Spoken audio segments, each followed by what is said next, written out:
Yep.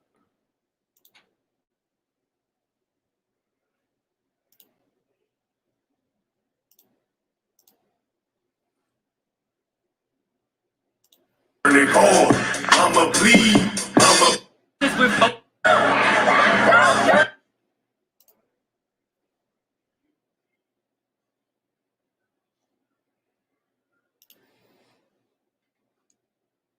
And then there's a link in there where you can click to join the live.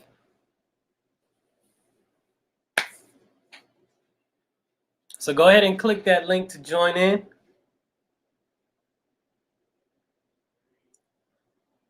So for those of you just now tuning in, today is going to be a special kind of interview because right now I'm going to be speaking with my spiritual brother Akeru, and we are going to.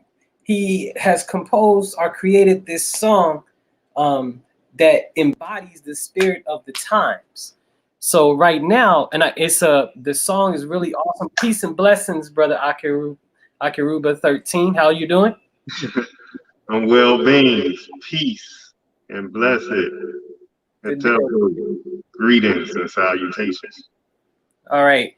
Do you think you might be able to turn your mic down a little bit because it's a little bit of an echo? Let's see here.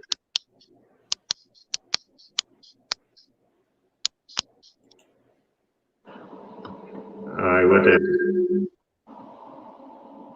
All right. Well, that looks like how it is.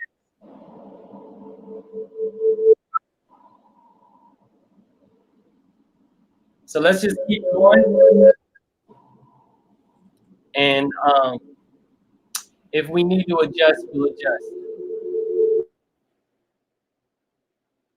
All right. So before we begin, I'm going to let us kind of look at, well, tell us a little bit. I'm going to play your song for a second, and then I want you to tell us a little bit about what inspired you to write this and then what it means to you. Okay? Is that okay? Affirmative.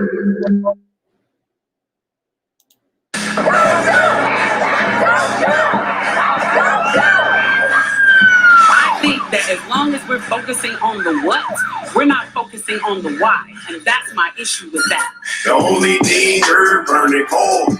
I can't breathe. I can't breathe. I can't breathe. The only thing herb burning cold. I can't breathe. I can't breathe. I can't breathe. The only thing herb burning cold. I can't breathe. I can't breathe. I can't breathe. The only thing herb burning cold. Mama, please. Mama, please. Mama, mama, mama. All right. So I had to stop it right there because clearly the beats is dope. The lyrics is on point. The hook is nice. So I want brothers and sisters to support you. So I don't want to put everything out. But apparently and clearly you wrote your song to discuss or to reflect to society what's going on nowadays. So what inspired you to write this song, and why did you feel compelled to put this out to the public? First, I do support wearing masks during this COVID time or whatever time we in. So, but I'm gonna take it off at this point. Right. All right. So now people can hear me clearer. So basically, to what you're saying, I wouldn't call it a compellment. You know, I'll call it a connection with the spirit realm, with everything. You see what I'm saying? So it's something that was inspired internally. And I agree, it came at a time that's very important now to speak about these things, as it's always been actually, but because we know that since George Floyd basically death, it has been a acknowledgement of these type of behaviors going on, which has been going on for quite some time. And I had direct experience, which I'm grateful that I'm still living though. So the thing is when I first seen the video, it automatically resonated in my spirit, like, this is something that need to be protested, definitely. This song is my protest, me protesting. So basically, instead of me, going with my emotions in a negative way, instead of being dictated by my lower thinking, then it basically transcribed into the lyrics, which I made a scratch beat. And from that scratch beat, I sent it to a producer that actually, that's their element. And by the name of Blacker Than Me, Sean Hibbler, and he made the actual beat that we hear today. And basically it all manifested accordingly. So I just give thanks to the supreme being of all things, everybody who had a role in helping to bring this to fruition. Okay. So you're saying, so the video inspired you. Do you mind if we relive that experience so we can see exactly what was the catalyst for the spirit of the times at the moment? Oh, definitely. Let's look, because we have to be reminded of what's going on so we can not have it repeated. True indeed. Interestingly enough, though, it's interesting you should say not repeated, because even ever since the Floyd incident, it has been repeated in different ways, So, because essentially, the George Floyd instance is, people are upset about the death of George Floyd at the hands of the state. We're talking about a state execution here, essentially, without judge, jury, or trial. And so we've had a lot of different killings happen since then. And so it's very interesting. And we've had it before that as well. So it's very interesting to see. I'm really questioning, what impact all of this is having, it's going to have on the system at large, So, but it's interesting. But let me go ahead and share this screen here.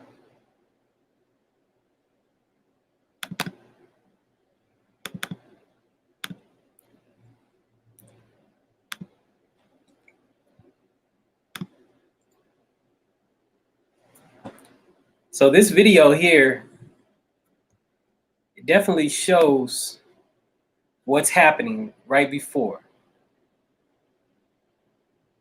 So what really, I was, at the time that this went on, I was actually in the mountains in a monastery, so I was unable to really be here for this.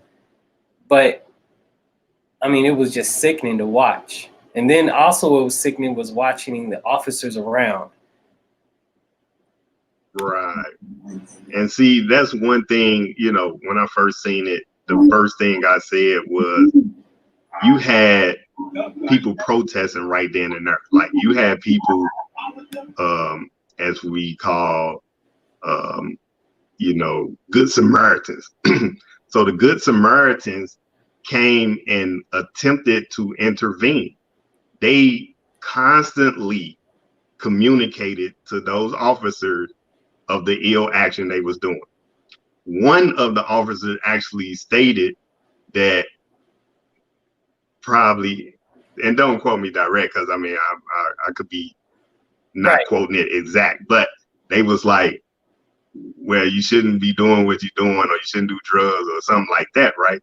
And the thing is, like you said before, it was basically an execution, without going through the proper channel of going to court, getting arrested, going to trial, or whatever other avenues that is. So right then and there, that showed the disregard for the Good Samaritans, that pointed out the ill behavior. Exactly.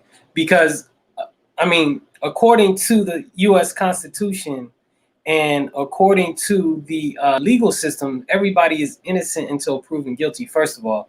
So in truth, unless an officer feels his life is in immediate danger, which we can see that it wasn't, they have no right to take life in this matter, you know. And so and then there was a whole backlash. Candace Owens, all of these other people trying to show George Floyd's character afterwards, you know, what he had did prior to this incident.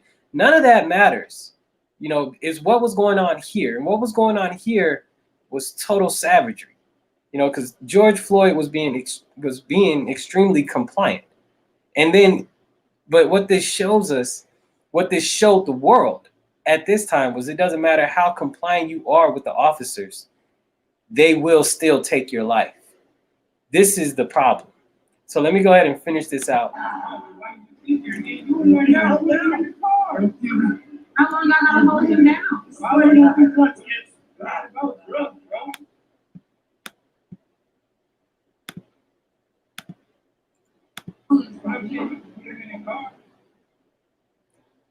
So this was footage taken right before that incident. And this is them taking George Floyd, and he's just walking with them. He's not doing anything. He's being extremely compliant. He's listening to the officers. Right. And you know, like you just said, I mean, even if somebody, you know, per se resists or whatnot, you know what I'm saying? You're supposed to be a professional, and you're supposed to basically arrest a person, you know, with the most non-lethal method that can be used. You see what I'm saying? Yeah. Now, if a person, you know, basically is pretty much like being non-compliant, as they want to call it, that still don't give the officers a right to take their life. You know what I'm saying? And most of the people who, I ain't gonna say most, but some of the people whose lives are taken are unarmed individuals. You see what I'm saying? So yeah, that's probably the most ridiculous, you know, action taken. You know, an unarmed person loses their life. When I done seen multiples of basically news clippings that have certain ethnicities with weapons that actually fires on the officers that's trying to apprehend them, and they still have negotiation. They still become arrested and basically go through the trial procedures. I think it was right. I don't remember the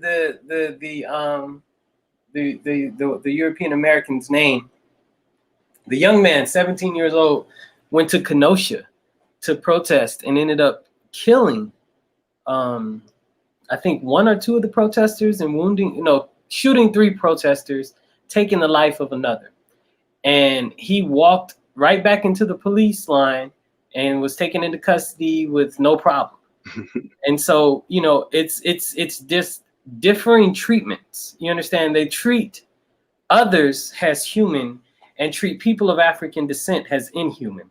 And that's the issue that I think that we're facing here as well. It's the perception of another human being as less than human, and thus being able to be treated as an animal, which is what we see repetitively here. So, and this was the result. I think this is the spirit kind of your song right here. So this is what happened in Minneapolis after that incident. Minneapolis essentially began to burn. For a second night in a row. Tonight was a different night of protesting than it was just the night before. Minnesotans take to the streets over the death of one of their own, George Floyd. The protests turning dangerous overnight, fires burning on the streets. That's what I think should have happened. That's real deal. You understand? Right. And see, one thing about it is, you know, in the past, you have, including the formulated United States. You have people who basically resisted something or fought for something that, they view to not be according to what they views were. But yet when we do it, then like you say, there go the other thing where it's a despicable thing, or it's basically like, how could somebody perform these type of actions and stuff. So I mean, it's always been, ever since we've been fighting for justice since the beginning of our invasion. It's always been that per se double standard. You know what I'm saying? Like, basically we have been peacefully fighting for many, many moons, like for a long time. And it has not effected true change, because and I have other things that will be coming in the future that talks about these type things. But the thing is there hasn't been any change. Like, people really have a thought that things have changed when it comes to basically the melanin or African descendant people in the United States of America. And it's definitely the same with a different form, you know.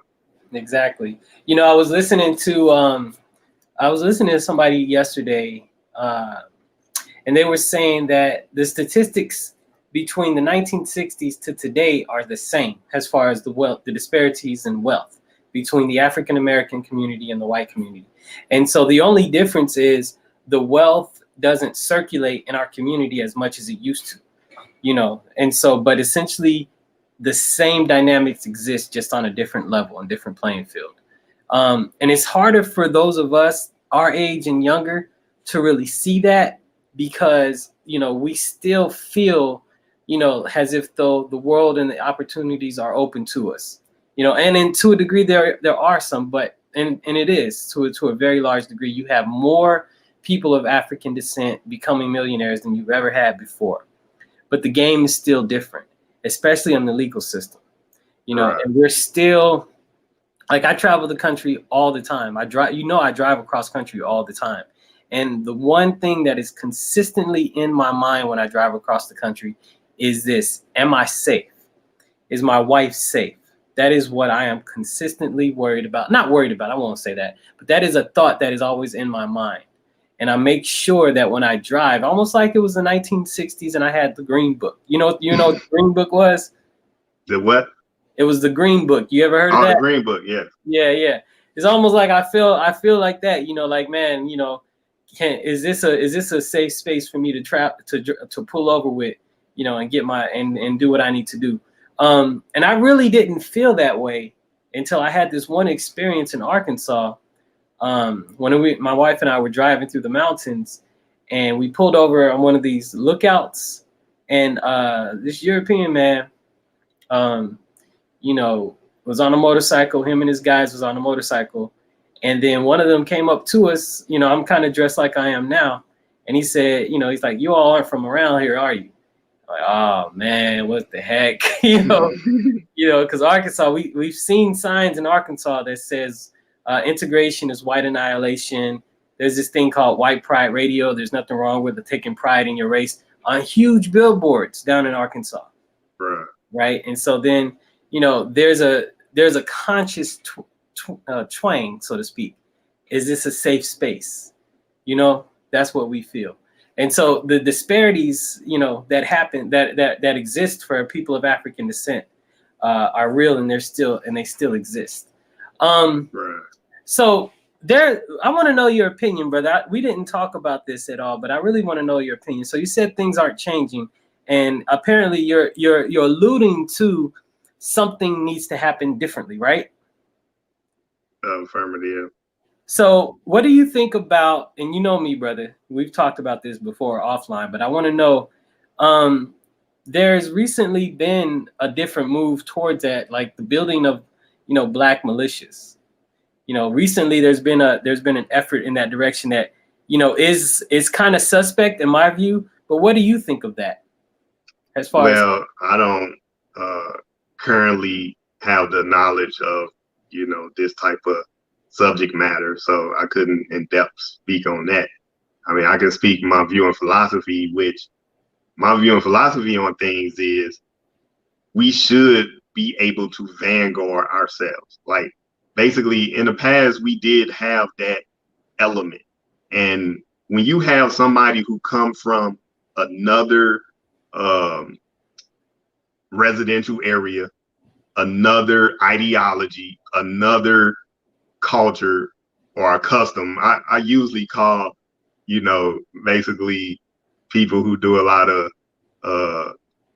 how can I put it, like, pretty much contrary to life things as custom instead of culture. But when you have people who have a difference on everything, but yet they're in a residential area working as to supposedly be service and protector, and then they do the opposite of that, which I think like Tupac or somebody said it in the past, like, well, many people said it actually, but it's like they serving us and protecting themselves. You see what I'm saying? It's like, it's time for us to be able to establish our own vanguard so we can protect our own residential area. Right. And I know that basically, people look at it as in, oh, well, I'm against law, basically. And me, myself, I've been on both sides, basically. So, I mean, I'm not the one to say, okay, these rules that have been that has been pretty much made is all right, is all to be lived by. You see what I'm saying? No, because some of the rules are false or faulty, or, definitely, basically, how can I put it? They're definitely contrary to helping people to really do right. You know what I'm saying? So it's like, basically, we need to have the vanguards that establish good principle, good codes, come from a spiritual sense, and not necessarily a designation or a denomination and stuff like that, but just moralistic, you know what I'm saying? Just basically ethical, you know what I'm saying, type of form. So when we able to do this, then we can protect our own community and basically, not really have the outsiders per se to come in and do the actions that they currently do and have been doing for quite some time. I agree. The way I see it, like, first and foremost, I'm a brother that seeks to cultivate the spiritual essence within, right? That's my first and foremost mission. That's my responsibility. That's my duty, is to my divine self, my essence, or the essence of who I am. And then to cultivate that within others. But I also see things like, like the body itself. Like, the body is the most spiritual thing, the most spiritual entity that the divine essence has created, right? Because our body is totally in tune with the universe and with the world around us. It's just our consciousness and our actions and our willpower that put us out of tune, right? And so I view, as you put it, a vanguard has our immune system. You understand what I mean? And so when our immune system is weak, the body is sick. You understand? And we're subject to all of these diseases, all of these ailments, all of these aches and these pains. And that's kind of what's going on right now, is because our immune system in our community is weak. Our culture and our spirituality, our essence, our knowledge of self has been taken from us. And so then we can allow others from other communities to come in and abuse us. And the police, the police brutality issues, that's really just one symptom, because we have people economically abusing us all the time. You know, that's because our immune system is weak. You know, so we need to build up our vanguard, so to speak, as you say, on multiple fronts and many different levels. As we spiritually evolve ourselves, you know, we need to build up our own immune system to protect ourselves in this world that we live in. You know, that's key, that's first and foremost when it comes to spiritual initiation, is building up your own, you know, spiritual immune system to deal with the outside forces around you. You know, so I'm total agreement with being able to defend or take, you know, to defend yourself. True. So, but because of our circumstances and situation, we have to be very clear on the environment that we find ourselves in and very strategic on our approach, because anything else is just less. True. You know what I'm saying? And like you say though, that was a very you know, profound way to say it. You use the immune system. I mean, it's just like a virus, you know, a virus, which what we're dealing with now. You know, a virus enter, you want to rid it, you know what I'm saying? You want to purify, you want to basically eliminate. I mean, we shouldn't expect, or we shouldn't have like basically like a condonement of the virus. You know what I'm saying? So Yeah, exactly. it needs to be clean. I mean, that's just what need to be done. So I mean, I know people sensitive about, you know, certain subject matters, and so they like, well, you know, I don't agree with that because basically that's going against, you know, what I think and believe or whatever like that. But you basically saying let the virus continue without having no healing. Exactly. You know. Exactly. And so like what we're seeing now in homeopathic medicine, usually what we're seeing are, and even in Chinese philosophy, Chinese medicine, is we're seeing the eruption of fire, you know, in order to purify and burn out the impurities. And that's what's going on right now. However, you know, what we're seeing now is this movement that is questionable. Like, is any of this stuff for us though that we see right now? When it initially popped off, what we just looked at, those Minneapolis fires, George Floyd protests, that was real and that was in the heart, right? But now other things have happened and we got different players in this game. And so what do you think about all of these movements and their meaning for the improvement and the improvement of the condition of African Americans in America? Well, we still need to be liberated. Anyway, yeah, you know, like it's always ongoing. But what I will say is, I know that a lot of people has now taken an effort, you know, to basically speak out against injustice, you know, and brutality and things as similar to that. But we've been, like I said before, we've been doing this since invasion, like since the first invasion, which it was thousands and thousands of years ago. I ain't gonna even get to the first one because it was like so far ago. But talking about when they came into our land back in Kemet.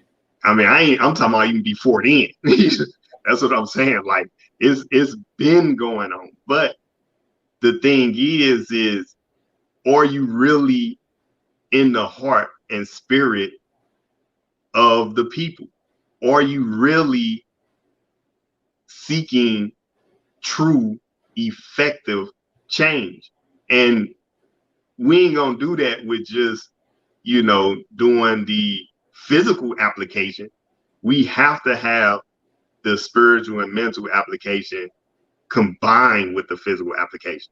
Yeah. So as long as people still have the same thoughts that they had previous, but they physically going out with their signs and, you know, whatever they looting or whatever the people call it, vandalizing or whatever.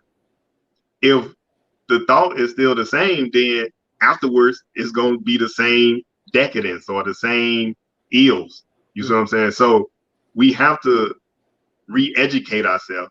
We have to uplift the minds of the next generations, we have to purify our soul and spirit.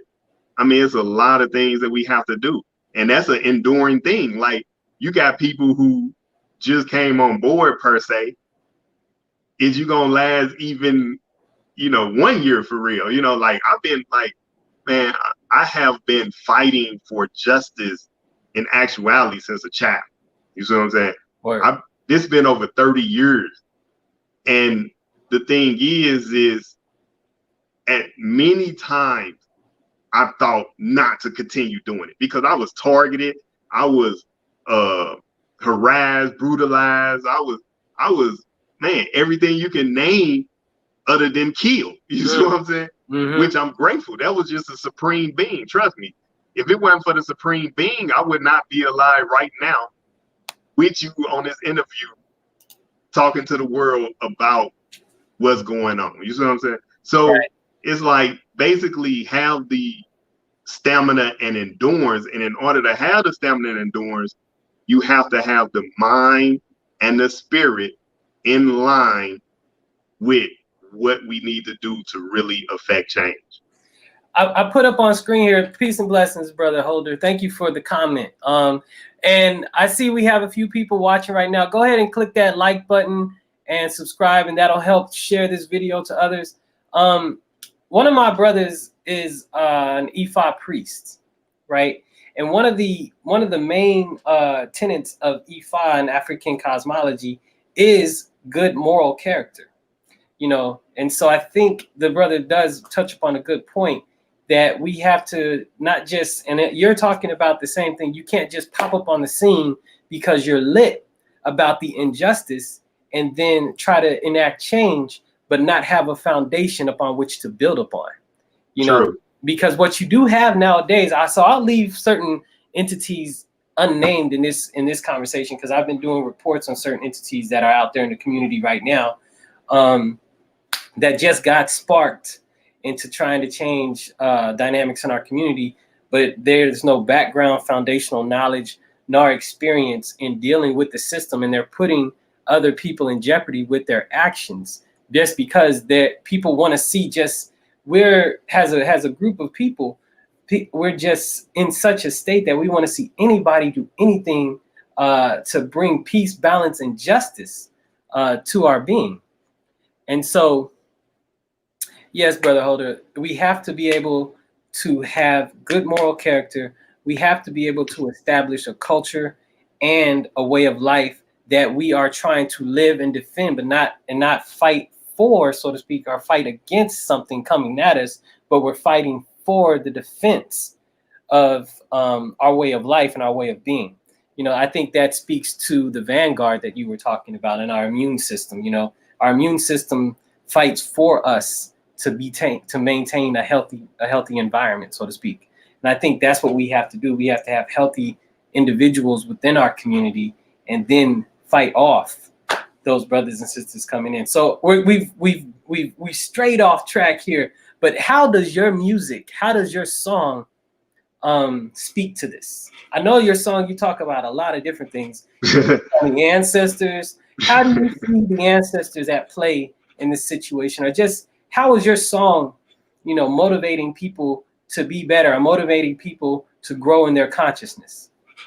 Well, one thing about that is we all are multi-dimensional beings. You know what I'm saying? Many people has not connected with that to the point where they realize or they fully understand that, but we all are multifaceted. You know what I'm saying? So, that journey that I did with this song was basically taking you through multiple things, and many of it is, like I say, it's phenomena. So it's things that occurred in my life, you know what I'm saying, that basically resonated during this time that I seen the video with George Floyd's death, you know what I'm saying, or murder or assassination, because that's exactly what it was. So now the only thing about it is I talk about pretty much what we all know per se, but the way that I delivers it is where you should be able to feel it. Like you should be able to be like, man, what that person talking about, man, really makes sense.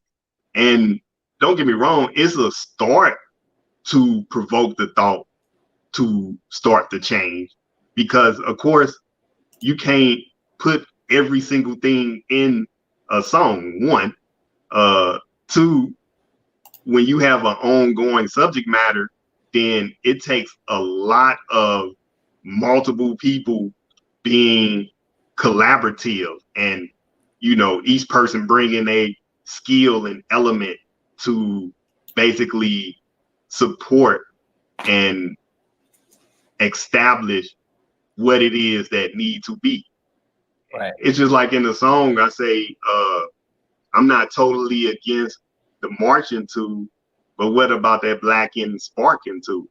So at that point, I'm giving honors to Dr. King and Malcolm X. You see what I'm saying? Because they was two different elements, but they both was necessary. And I know a lot of people, they be like, well, Dr. King, was passive. And my viewing philosophy wasn't.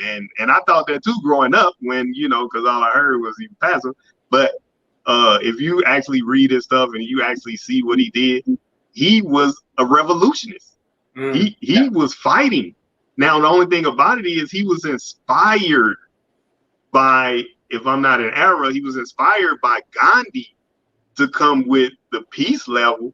And that's no negative in that, but was it effective to bring about the true change that we need in the United States of America that has only been brutality and prejudice and races and things of this nature against the melanin people, the people of African descent and Native American descents and every other descent. You see what I'm saying? So that's non-Caucasian descent. So the only thing about it is it's supposed to provoke the thought so that people can go further and be inspired to basically uplift themselves and elevate themselves. Just like I say a part in the song too, where I be like, Europe say in the name of the civilized, but the black, brown, red, yellow always die. So I mean, it's like you saying, okay, we come to civilize you, but yet the only ones that's being negative affected is the people that's being come to be civilized. Like you said before, the morals, the ethics, that's within our being, and that's been us. That's why naturally, when you have the Native American communities back in the past, the African community back in the past, the Asian back in the past tense before a lot of the nation statehoods.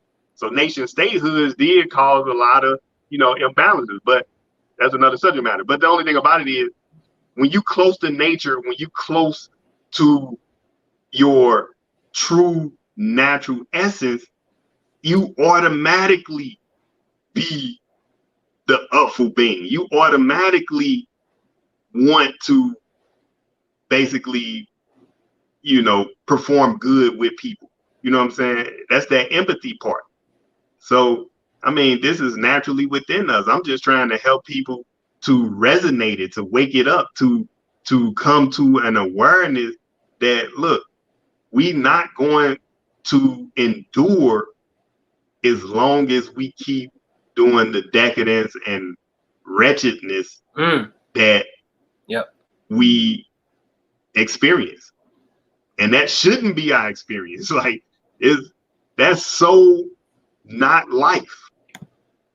And when people come to the realization that life is far greater, like absolutely greater, then, eventually it will be a generation that it be exemplified. Exactly.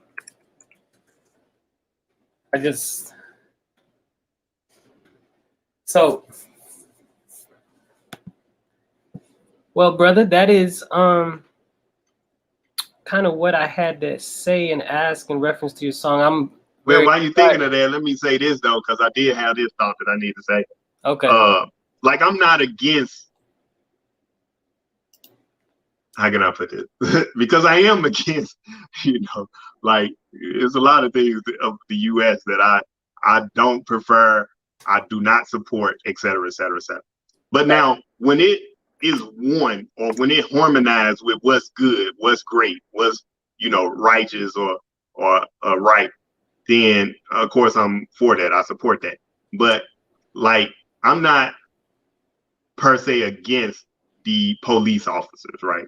I know police officers growing up, even when I was doing against the legal system or legal format, because it ain't a system, legal format, then I still had officers that I had a rapport with. You see what I'm saying? Now, I had a lot of officers that I didn't have a rapport with, and we used to battle.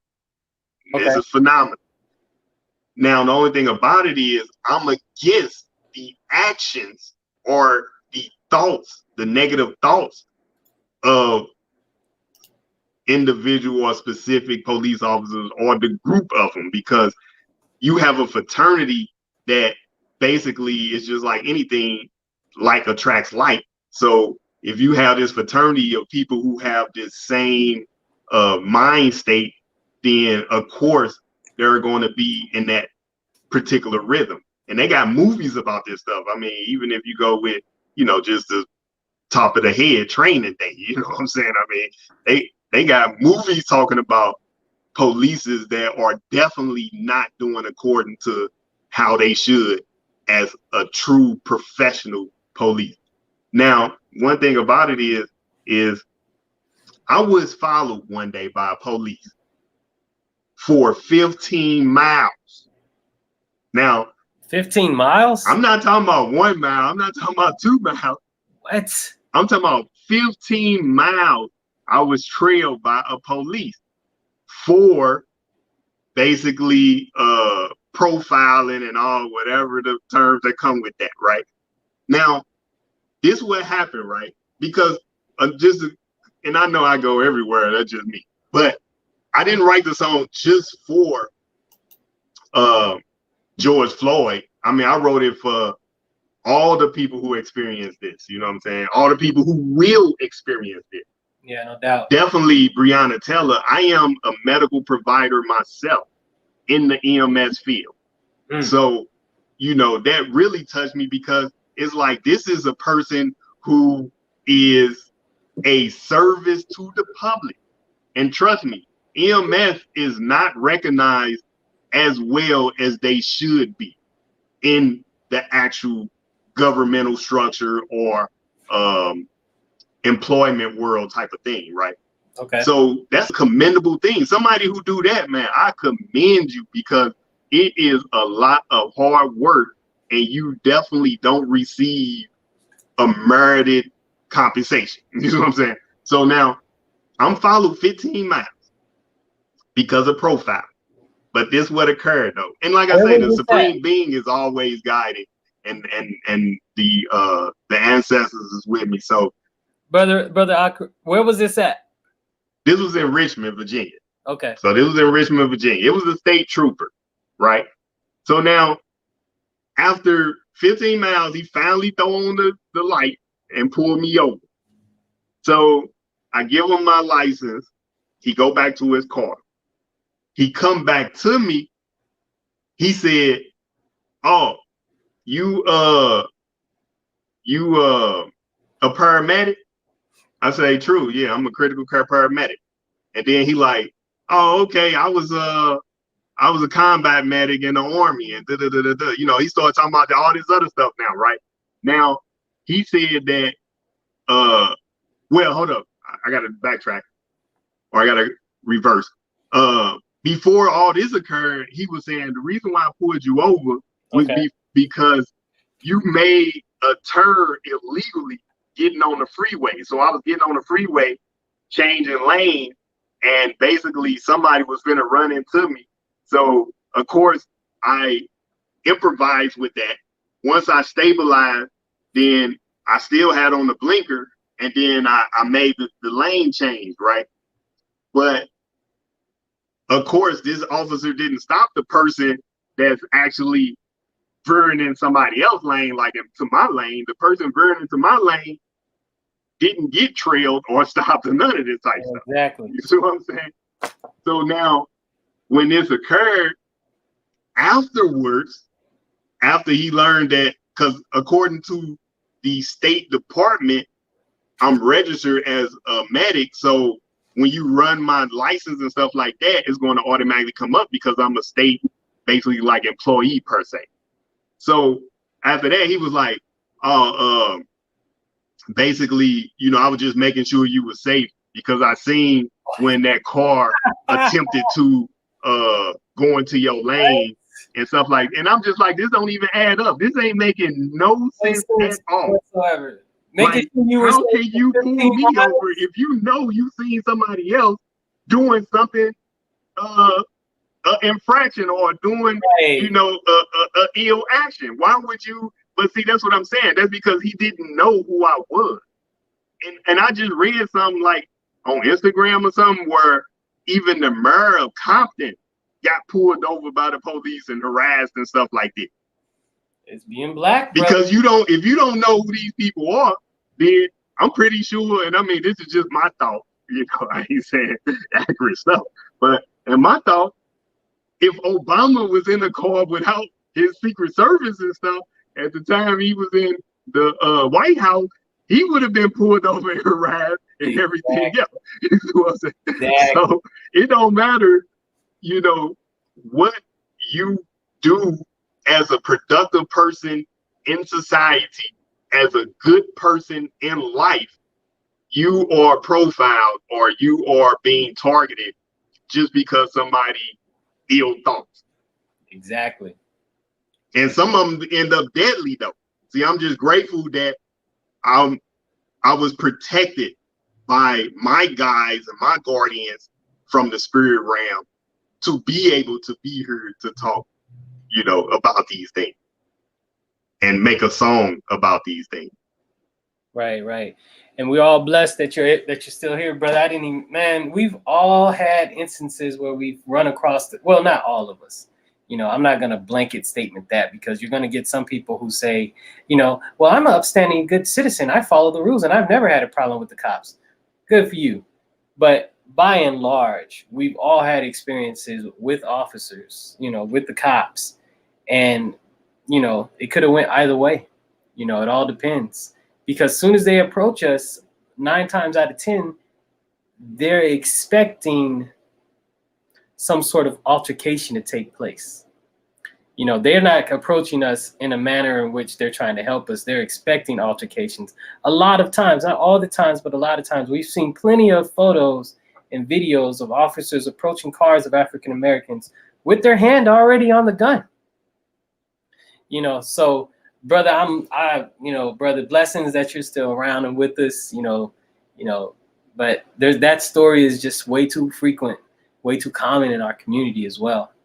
You know what I'm saying? So we do need, there's the conversations at play, defund the police, abolish the police bit, I'm not in agreement with. Defunding, redirecting, you know, police funds in order to have community development, I'm definitely down for, you know, because they're way too overfunded. But there needs to be a change in the culture in order to increase the life expectancy of African American men, essentially, and women. You know, there needs to be a change in the culture, and there needs to be a change in the perception of us as humans, as people, you know, with the right to life, with the same constitutional rights as other American citizens. And just other people, other citizens of the world, essentially, of the universe. So, because I mean, we all come here to live. I mean, yeah, you know, I mean, why is a particular people like they the only ones on earth to live? You know what I mean? No, everybody is here to live. Exactly. You know, and nobody brought themselves here per se. You know what I mean? You know, it's like basically everybody have to realize that it's countless of things greater than the individual person. You know what I'm saying? So until we get that thought that, you know, everybody is basically on earth to live a harmonious, you know, joyful, peaceful, and not peaceful saying like it ain't gonna be no storm come, like no earthquake or no hurricane and all this type of stuff, peaceful, but peaceful where within yourself, within the individual person, they're able to be balanced and be basically composed when some external do occur. You know what I'm saying? So yeah, we need to have that cultivated. True indeed, true indeed. Well, all right, brother, that was a blessing. I'm gonna go ahead and play a little bit of your song, though. Is that okay? Yes. I mean, I'm meditating. Everybody else receive the vibes as well, and they support. Right. Indictments in the grand prudery. 12 of our period. Eliminate the shirt. Can't trust a judge, prosecutor, defender, toasting bird. Government say peacefully. Shooting plus bombing more annually. Disturbed by the NFL, please take a knee. Brother, your lyrics is hot, bro. I mean, I appreciate it, man. It's the Most High, man. It's the Most High, not I. Yo, You know, I give thanks that, you know, I was chosen. Well, I ain't gonna say chosen. I give thanks that I am blessed to be able to express what was expressed. No doubt. Well, brothers, may the ancestors guide you in your way, and may truth and justice always be in your path, brother. I wish you long life and health. Uncle Jossinet. Peace. Yes. Peace.